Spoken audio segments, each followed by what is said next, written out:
Hello guys, welcome to my YouTube channel. आज हम लोग क्लास 12 की एक बहुत ही अच्छी poem now the leaves are falling fast पढ़ने वाले हैं, जो कि W.H. ऑडेन ने लिखी है। उनका पूरा नाम वेस्टन ह्यूज ऑडेन था। उनका जन्म 1907 में और उनकी डेथ जो है 1973 में हुई है। उनकी जो पोएम्स होती थी वो बेसिकली पोएम्स को एक सीरियस गेम की तरह ट्रीट करते थे। मतलब कि उन्होंने जो है सोसाइटीज़ में जितनी भी बुराइयां बढ़ रही हैं उनके ऊपर पोएम्स लिखी है। तो वैसे ही एक पोएम है हमारी आज की, now the leaves are falling fast. यहाँ पर बेसिकली उन्होंने ऑटम सॉन्ग को प्रेजेंट किया है।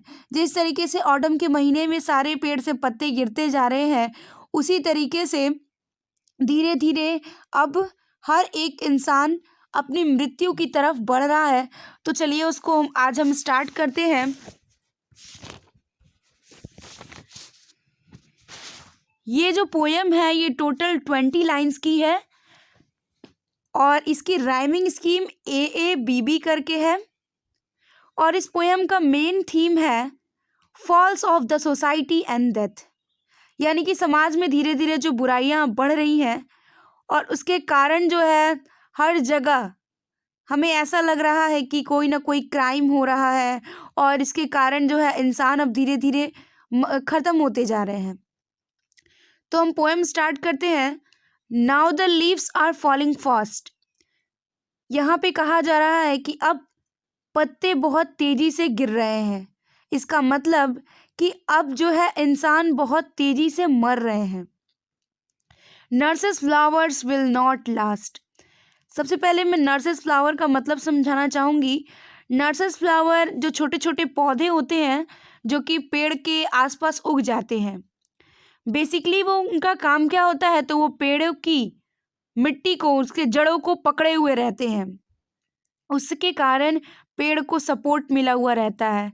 तो वहीं पे कह रहा है कि अब नर्सेस फ्लावर भी नहीं बचेंगे, और जब वो फ्लावर नहीं बचेंगे तो प्लांट्स के तो बचने, पेड़ के तो बचने का कोई चांसेस ही नहीं है। Nurses to the graves are gone. और वो जो नर्सेस फ्लावर्स हैं वो धीरे धीरे अपनी कब्र की तरफ बढ़ रहे हैं। यहाँ पर नर्सेस फ्लावर के रूप में एड्रेस किया गया है हमारे समाज के बुजुर्ग लोगों को, कि जिस तरीके से हमारे बुजुर्ग बच्चों की, उनसे छोटे उम्र के लोगों की, उनके लिए एक ढाल होते हैं। हम उन्हीं के सहारे जो है इस समाज में जीते हैं। तो वही कह रहा है कि अब वो धीरे धीरे अपनी मृत्यु की तरफ बढ़ रहे हैं। And the prams go rolling on. और यहाँ पे कहा गया है कि और धीरे धीरे जो प्रैम होता है, एक तरह की गाड़ी होती है जिसमें कि बच्चों को बैठाया जाता है। तो वही यहाँ पे ट्रीट किया गया है कि बच्चों से, प्रैम्स को, कि अब बच्चे जो हैं, जो बुजुर्ग हैं, जो अब अपनी डेथ की तरफ जा रहे हैं, वैसे ही बच्चे भी जो हैं अब धीरे धीरे वो उसी राह पर चल चुके हैं। अब उनका भी अंत होने वाला है। सेकंड स्टैंजा पे है whispering नेवर्स left and right. Whispering never say यहाँ मृत्यु के दूत को एड्रेस किया गया है। मतलब कि मरने के बाद जो मृत्यु के दूत, यमराज के दूत हमें लेने के लिए आते हैं, अब ऐसा लग रहा है कि वो हमारे दाएं बाएं ही खड़ी हैं। Pick us from the real delight. और वो हमारे असली खुशी से हमें दूर करना चाहते हैं। और हमारी असली खुशी क्या है, तो हमारी ज़िंदगी और हमारा लाइफ, तो वो इससे हमें दूर करना चाहते हैं। And the active hands must freeze lonely on the separate नीज।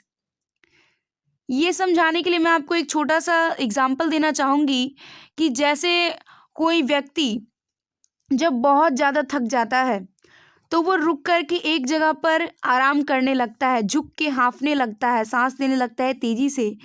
तो उसके जो दोनों हाथ होते हैं वो दोनों घुटने पर होते हैं। तो इसी तरह की कंडीशन यहाँ पर बताई गई है कि अब जो है एक इंसान बहुत ही ज़्यादा थक चुका है और थकने के बाद वो सांस ले रहा है ज़ोर ज़ोर से, और उसने अपने दोनों हाथ को सेपरेटली अपने घुटनों पर रखा है। अब हम आगे पढ़ते हैं। Dead in hundreds at the back. यहाँ पर कहा गया है कि जब किसी व्यक्ति की मृत्यु हो जाती है तो उसको हम लोग कॉफिन्स में वुडन इन आवर ट्रैक, इसमें होता है कि उसको हम कॉफिन के अंदर उस व्यक्ति के लाश को लेकर के जाते हैं, तो उस व्यक्ति के पीछे पीछे कई लोग जाते हैं, उसी राह में चल रहे होते हैं उसके साथ साथ। Arms raise stiffly to reprove in false attitude of love, लेकिन ये जितना भी उनका प्यार रहता है, जितना भी ये वो उसके साथ साथ चल रहे होते हैं, वो ऊपर से दिखाते हैं कि वो उस व्यक्ति को बहुत ज़्यादा प्यार करते हैं, लेकिन यहाँ पर भी वो एक दिखावा है। यानी कि यहाँ पर पोएट एड्रेस करना चाहते हैं कि लोग जो है ना, अब मरे हुए व्यक्तियों के प्रति भी उनके पास सहानुभूति नहीं रह गई है। ये समाज धीरे धीरे अब अपने अंत की ओर जा रहा है, जहाँ पर कोई किसी से प्यार नहीं करता है, सब एक दूसरे के लिए दिखावा करते हैं जब तक कि वो जिंदा है, और मरने के बाद भी लोग उससे कोई सच्चा प्यार नहीं रखते हैं, उस समय भी लोग दिखावा करते हैं। Starving through the leafless would, जैसे कि इस पोएम की शुरुआत में ही कहा गया है कि now the leaves are falling fast, यहाँ पर जो है पेड़ से पत्ते गिर रहे हैं। तो इस स्टैंजा में वही बात हो रही है कि अब जंगल में जितने भी पेड़ हैं उनमें कोई भी पत्तियां नहीं रह गई हैं, वो एक सूखे पेड़ हो गए हैं। Trolls run scolding for their food, trolls एक दानव को कहा जाता है जो जंगल में रहते हैं, और वो अब क्या है, तो सारे जंगल के पेड़ के पत्ते गिर चुके हैं और वो जो बड़े दानव हैं उन्हें अब भोजन नहीं मिल पा रहा है, और धीरे धीरे अब वो समाज की तरफ बढ़ रहे हैं, जंगल को छोड़ करके और जगहों पर जा रहे हैं अपने भोजन के लिए। यहाँ पर मेनली उन्होंने कहा है, पोएट कहना चाहते हैं, या फिर इस पोएम की मेन इंटरनल थीम है कि अब धीरे धीरे समाज में बुराई एक जगह नहीं रह गई है, वो पूरी तरह से फैल गई है। And the nightingale is dumb and the angel will not come, यहाँ पर उन्होंने कहा है कि इस समाज में नाइटेंगल से ट्रीट किया गया है इस समाज के सबसे अच्छे लोगों को, कि जो लोग अच्छे हैं, जो लोग सबके बारे में सोचते हैं, वो भी अब शांत हो चुके हैं, वो कुछ भी नहीं बोल रहे हैं जो इस बुराई को रोक सकते हैं, और अब इस दुनिया को बचाने के लिए कोई भी भगवान का फरिश्ता, उसका देवदूत नहीं आने वाला है। Cold impossible ahead lifts the mountains lovely head, अब क्या है, तो जो ऊंची ऊंची पर्वतें हैं, पहाड़ हैं, वो अपना सिर और गर्दन उठाए हुए इस समाज की सारी बुराइयों को देख रहे हैं।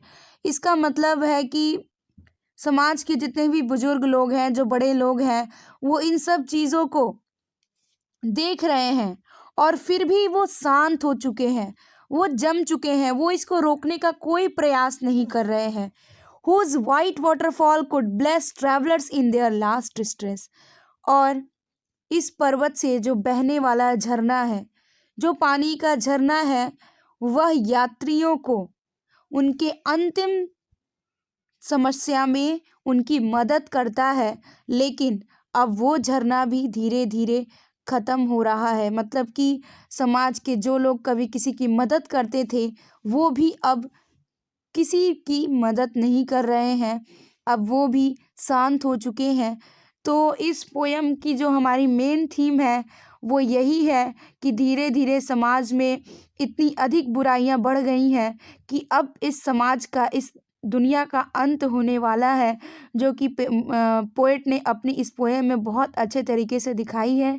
इसको हम एक रियलिस्टिक पोएम भी कह सकते हैं।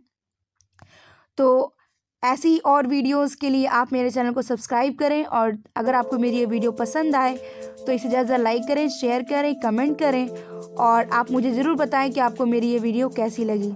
Thanks for watching my videos.